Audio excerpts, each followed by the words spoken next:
and welcome back to yet another dazzling new episode of Bedazzled with me, Zora Amin.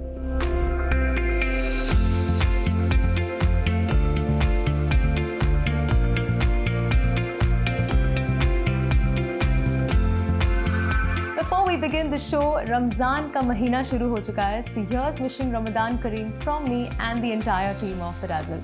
So the Expo 2020 has now come to an end after 7 years of hard work and 6 months of non-stop entertainment. But the good news is that the venue will remain intact with most of its iconic structures still in place. Talking about entertainment, the world's fastest keyboard player, composer and singer Adnan Sami was at the Expo 2020 और आपको तो पता ही है, when celebrities arrive in Dubai, they always peep into Bedazzled. So let's have a look. How does it feel being back to Dubai? Hey, wonderful, absolutely wonderful. I feel this is like another home for me. My family was based here for 11 years, so I grew up here in many ways. So it's always wonderful to be here. So since you said you grew up here, let me take you back to your childhood. 30 years ago on Sharjah TV, Samiuddin Khan's show. Right. He introduced a small kid. He said he plays keyboard at the speed of light. Right. And here there was this kid saying, "Oh, yaar, ungliyan jadoo ki tarah chalti hai." And here you are, 30 years later, performing at the Expo. Isn't that incredible? I mean, God has been incredibly generous and kind in the kind of amazing journey that I've been blessed with. And Dubai has played a very important role in that. Not many people know, but you actually acted in just one film ever. That's right. And you had also Asha ji doing playback for that film. That's right. Yeah. And that then began the collaboration of Kabhi To Nazar Milao. And I'm talking about way beyond the Indian release. That's right. 95, 96. Absolutely right. And how did that come across? How did Asha ji and then Lata ji and then everybody else? Yes. Well, I met Asha ji actually at the age of 11. I was very young. I met her in London for the first time. Our first collaboration was during the time of the film Sargam. That was a Pakistani film, and nobody had ever used an Indian playback voice in a Pakistani film before, and so it definitely raised a lot of eyebrows, and she performed such amazingly well. And I'm grateful that it's a very memorable soundtrack. My association, my relationship with Asha ji, I call her my musical mother. So I have that special place for her, and I'm indebted to her. Congratulations! You just won the Padma Shri. How does that feel? It's surreal actually. I mean, I didn't see it coming from anywhere. It's a huge honor. And I'm extremely, extremely grateful for this honor. And you're here at the world's biggest stage, Expo 2020. That's right. What is in store for your fans? Well, of course, I'm looking forward to performing all my hits for them, and interacting with them, having fun on stage, having fun with them, and I'm just looking forward to having a great time. Looking forward to the concert. Before we part, I want to hear 2 lines of Tera Chehra. Ye zameen ruk jaye, aasmaan jhuk jaye, tera chehra jab nazar aaye. Thank you so much, Adnan. My pleasure. Reflecting the passion and spirit of sports, gaming and technology, Dubai-based young entrepreneur Amit Singh has launched an engagement app for sports enthusiasts of the UAE.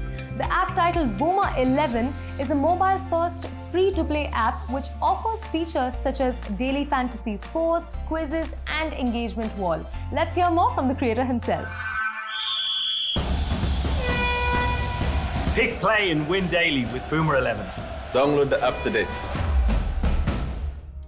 Boomer11 is a mobile-first free-to-play fan engagement platform.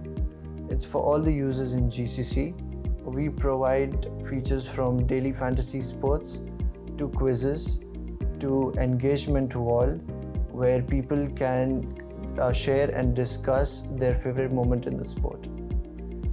Now, just a little bit about how Boomer11 started. So, when I was back in UK doing my undergrad, me and my friends used to come up every day during the weekends and play the so-called fantasy sports, where 5 of us friends sit down during Champions League and we're like, okay, who's gonna win, your team or my team? So when I came back to Dubai, I saw that there is no such app available for sports people over here. And as we know that there are about 89 million users that actually follow cricket, football and basketball, the 3 major sports, and they have nothing to engage with. So this is where we bridged the gap, and this is where Boomer11 came in. Let's say there's an IPL match between CSK and KKR. There are 22 players that are playing in that particular match. Now, me as a user, I choose 11 players from those 2 particular teams that I feel are going to play much better in that particular match. Now, once I make my team from those 2 teams, my top 11 players, what I do is I enter a particular contest. After entering the contest, my player's performance or my player's point either goes up or down. That depends on the real life performance happening outside on the pitch. So after you're done competing with the players, what you can do is either you earn Boomer coins. Those Boomer coins can be used to go to a redeem section and get gifts from iPhone to gold coin to numerous gift cards that are available on our app. The app is free to play both on iOS and Play Store. All you have to do is use your mobile number or email to enter the app. एक छोटा सा break लेते हैं and we'll be back in a jiffy.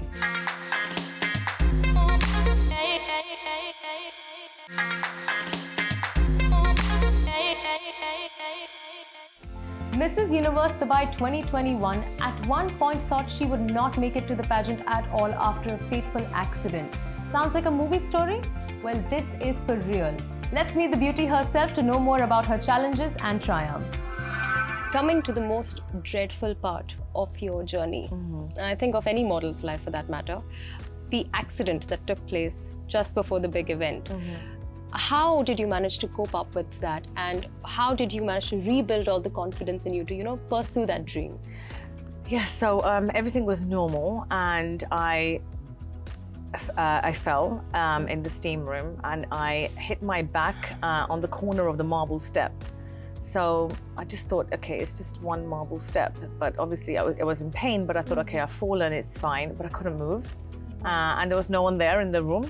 So eventually a staff member had come, and I'm like asking for help. So we call the ambulance, I get into the hospital, and I'm like, okay, I'm in just so much pain and agony. It was like the worst pain I think I've ever experienced in my life. And then once the painkillers, they gave me a drip, and they gave me like 2-3 drips. And then when I had the painkillers, I was like, okay, it just feels okay now. Like I just feel a bit stable, because it was so painful the first hour and a half. And I think, okay, I'm going to be fine. It's just a slip. It's one step. What can happen? They do the X-ray for me, and once they do the X-ray, they're like, okay, we need to do an MRI scan now because we found some complications in your spine. And I'm like, what do you mean? They're like, right, we need to call the neurologist because your spine is connected to your nerves, and we may need to operate on you. And then I just started crying. I was just bawling out. I was like, what do you mean? They said you might not be able to walk again. And I was like, what? So I started crying, and I was like, oh my God, I just like, when you just need your parents here or your family member. And I was like, I didn't call anyone, thinking that obviously it's just one step, nothing's gonna happen. It's like everyone falls all the time, don't they? So you don't think that. And they were like, right, we need to do the MRI scan, then we'll know more. So they did the MRI scan, then they called the neurologist doctor, and they called the specialist, and they had a look at it. Then they were just like, okay, it's in the T6 area, so you have the spine. They were like, you're very lucky, because had you had injured it up here, you could have been brain damaged. Had you been lower, you could have ended up in a wheelchair. But it was kind of in the middle, so they said, right, it's fine for now. We need to let it heal, but you have to be still because you don't want to pinch any nerves. It can be difficult. So I was bedridden for a long time. And then they gave me this metal brace I had to wear, which was like metal here and metal there, like 5 kilos. And it was just horrible. Like, you can't bend, I can't move, I can't shower, I can't do anything. So that was a horrible, horrific time. And I have to be positive and think it could have been worse. I could have been brain damage. I could have been in a wheelchair, but I healed with plenty of rest. Obviously, it's hard because you can't move, and then you can't move to get up or eat or do anything. You have to stay kind of still. I think I had almost 42 sessions of physiotherapy, and I just built myself again. With the show, it was actually in October last year in 2021, but because of COVID, it got postponed. So when it got postponed in COVID,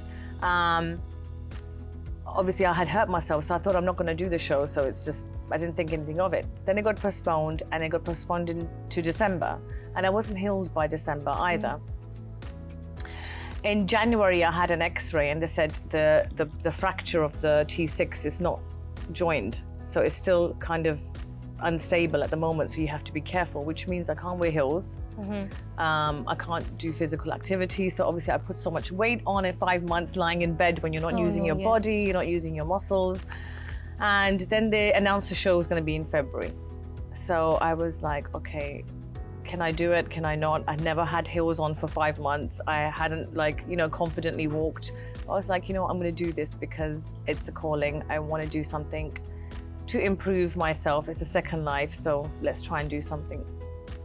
And yeah, it was painful. It was painful walking, but yeah. For sure. Yeah. So after all of that you've been through, as they say, been there, done that. You were there, you did that, you got over it. What words of wisdom or words of inspiration would you like to share with aspiring models, women who look up to you and are trying to, walk on that path to get where you are today? My words of wisdom will be, don't give up hope. If you believe in something and you want to do something, if you really put your mind to it, anything's possible. Like the king of romance once said, "Kisi cheez ko puri shiddat se chaho, to puri kainat usse tumse milane mein jud jati hai." I think the world, the God, everybody sent signs to you to not give up and, to just give you the hope that you will be able to achieve what you've always wanted and wished for. Yes. And we're also happy that you managed to get through it. And you're looking like nothing ever happened to you. Mashallah, touchwood, really, you look like, Thank you. Just as gorgeous and just as healthy, alhamdulillah, as you were. Thank you. I'm still not quite there yet. I need a little bit more physiotherapy, but I'm almost there. So hopefully, I think another few weeks I'll have another X-ray, and hopefully, I'm hoping the fracture's complete. Yeah. Let's hope for the best. Thank you so much for being with us on the show, Pamela. Thank you so much for having me. It was an absolute pleasure talking to you. As your name is Pamela Serene, I was absolutely serene having you with us on the show. And we wish you all the best for the future. Months ago, we shared the journey of DAB, dancers across borders, across scenic Shimla. Let's recap their finale before we tell you what they're up to next.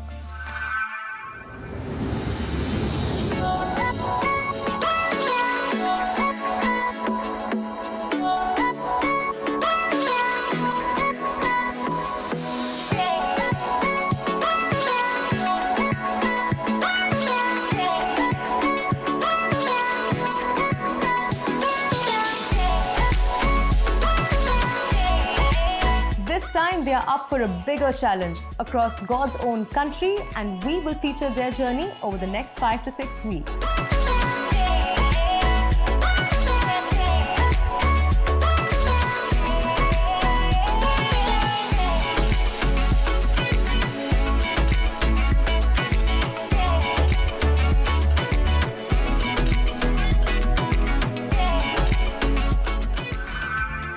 छोटा सा break लेते हैं and we'll be back in a jiffy.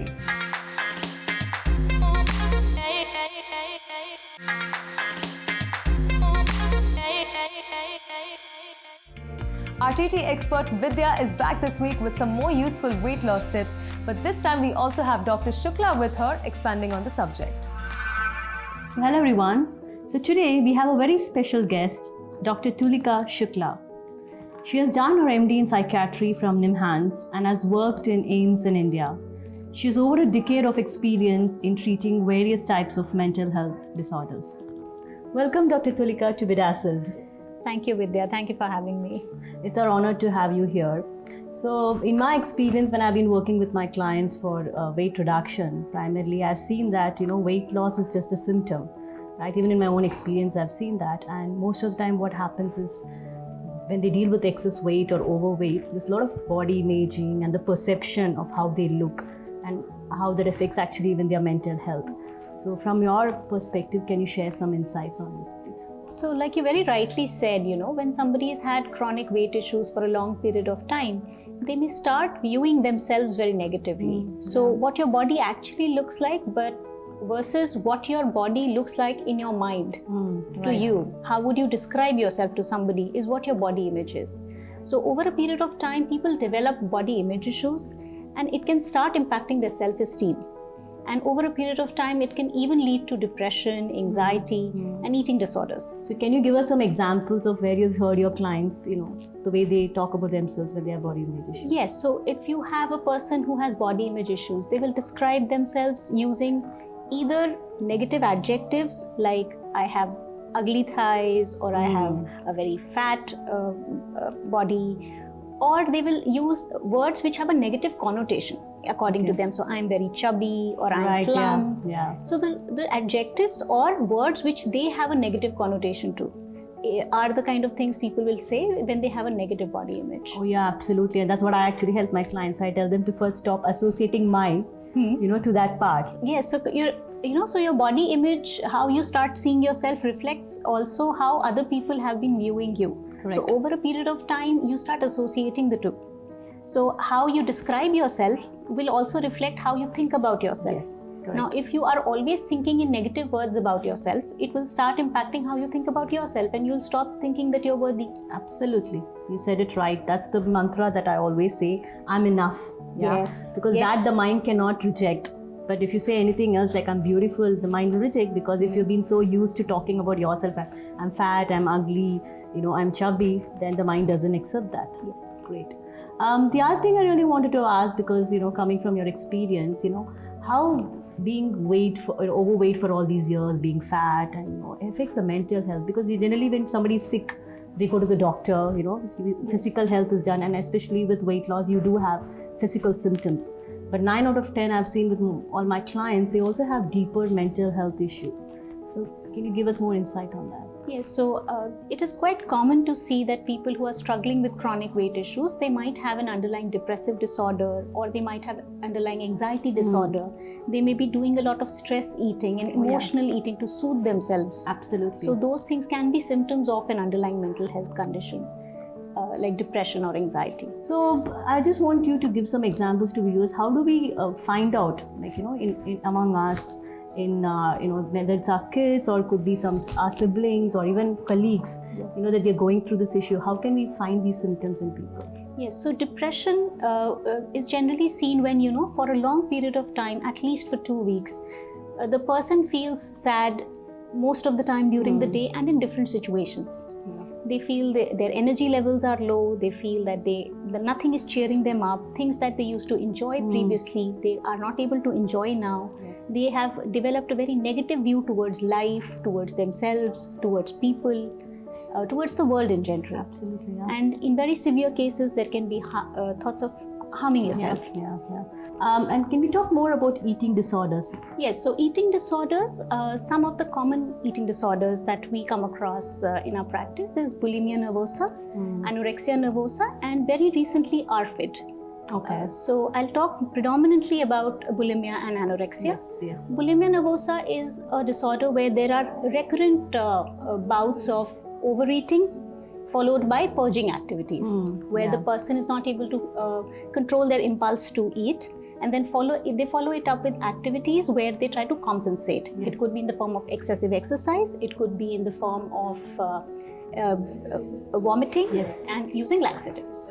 The other one is anorexia, where similar behaviors are seen, but at the same time the weight is much less. It is the BMI of the person would be somewhere like below 18.5. Okay. So when you say BMI is below 18.5, that means it's low, you're underweight or something? You're underweight, you're extremely underweight, you're unhealthily underweight in anorexia. And I think before we end, I really want you to, even talk more about this mental health taboo, right?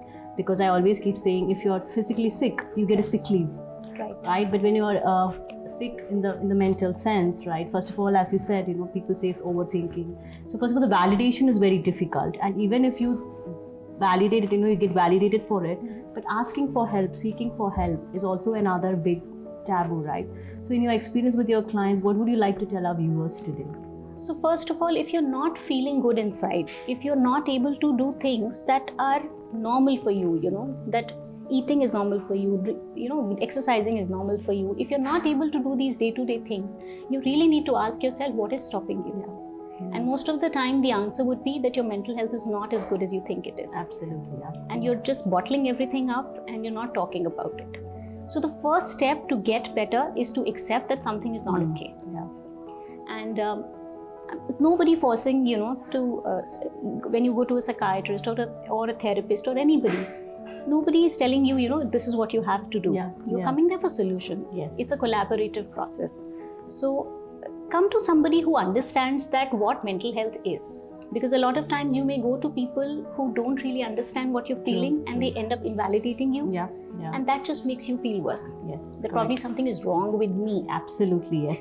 So what would be one last advice for everyone? So whether medication, therapy, whatever treatment modality works for you, whatever is needed to be done to make yourself feel better, do it. Yes. Don't think about what other people are going to say. Absolutely, doctor. Thank you so much. And that's the mantra that I always say, that's I'm enough. And then, you need to put yourself first and your feelings do matter. Yes. So thank you so much for being here. Thank you, Vidya.